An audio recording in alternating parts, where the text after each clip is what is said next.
Every year, the town held a festival. When the harvest ended, lanterns were strung across the square, food simmered in pots large enough to feed dozens, and music carried on the wind like laughter. For Ruth's family, the festival was bittersweet. They rarely had coins to buy the sweets or toys the stalls offered, yet Ruth insisted they attend. "We will not hide from joy," she said firmly. "Joy is not only for the rich, it is for the living." The children danced to fiddles and drums, their hunger forgotten for a night. Noah helped light lanterns with steady hands. Lila lingered by the storytelling circle, hanging on every word of wandering bards. Micah giggled at the puppet shows, his small voice rising above the crowd. Though Ruth could not buy them much, she bought each child a single sweet bun, splitting hers among them. The sweetness lingered on their tongues longer than it should have, not because of sugar, but because of gratitude. That night, as lanterns floated into the sky like glowing prayers, Ruth whispered, "Rise, my children, rise, my loves. One day you'll shine brighter than these lights."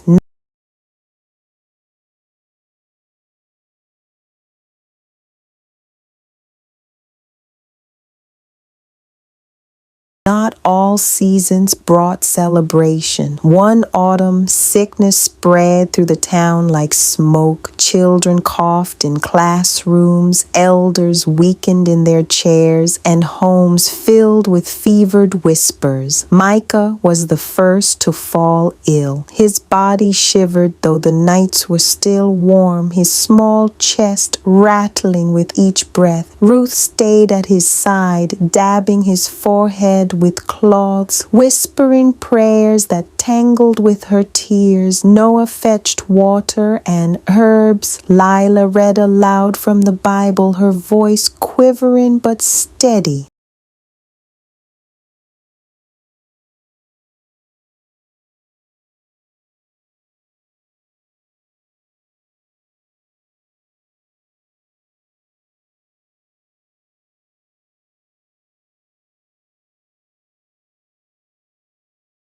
For 2 weeks, the house became a sanctuary of hope and fear. Ruth barely slept. She held Micah through the nights, murmuring, "You are not alone, my lamb. The Lord and I are both holding you." Finally, one dawn, the fever broke. Micah's breathing calmed, and he opened his eyes with a weak smile. Ruth wept openly then, not in despair, but in release. That illness scarred her heart, but it also knit her tighter to her community. For the first time, Ruth realized she was not fighting alone. One afternoon, a wealthy family from the town offered Ruth charity in public. They pressed coins into her hand as she walked past the market, loud enough for others to notice. Her cheeks flushed, not from shame at being poor, but at being displayed like a spectacle. Ruth handed the coins back. "If you wish to help me," she said calmly, "do it in kindness, not in pride." The man frowned, embarrassed by her refusal. The woman muttered, "Some people don't know how to accept help." But the baker, watching from his stall, called out, "Ruth knows how to give dignity even when she has none to spare."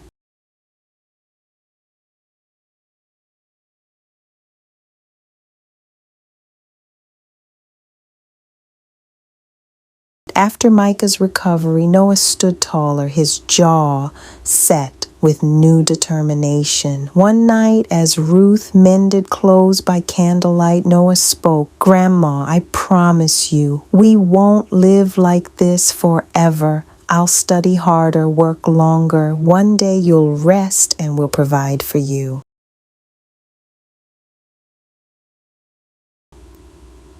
Ruth looked up, her eyes tired but shining. My child, rest isn't found in beds or meals. It's found in knowing the ones you love are safe. If you live with honor, I'll already be resting. But Noah held on to his vow.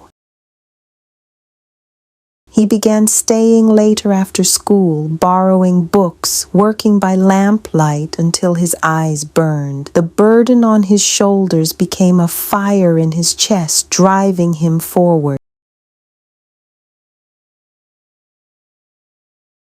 There are miracles that split seas and raise the dead. And there are miracles so small they almost go unnoticed. One evening, Ruth discovered a basket on her porch. Inside was bread, butter, a jug of milk, and a note that read simply, "From a friend."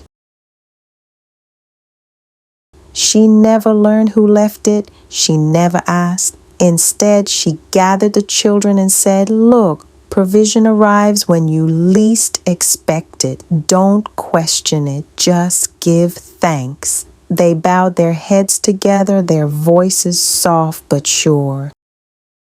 In that moment, Ruth realized that her story was not just hers. It belonged to the unseen kindness of strangers, to the resilience of her grandchildren, to the whispers of faith that carried her through each day.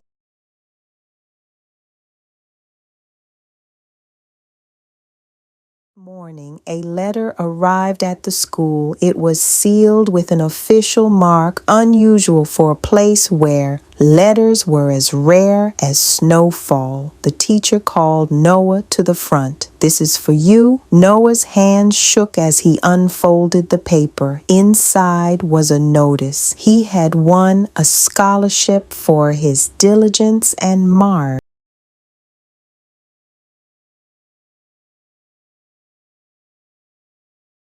Scholarship would cover books and fees that Ruth could never afford. Tears burned his eyes. He thought of his grandmother's tired hands, of her sacrifices stitched into every seam of their lives. That night he handed her the letter. Ruth read it slowly, lips moving with each word. Then she pressed the paper to her chest and whispered, "The Lord hears even the prayers we don't have strength to say aloud."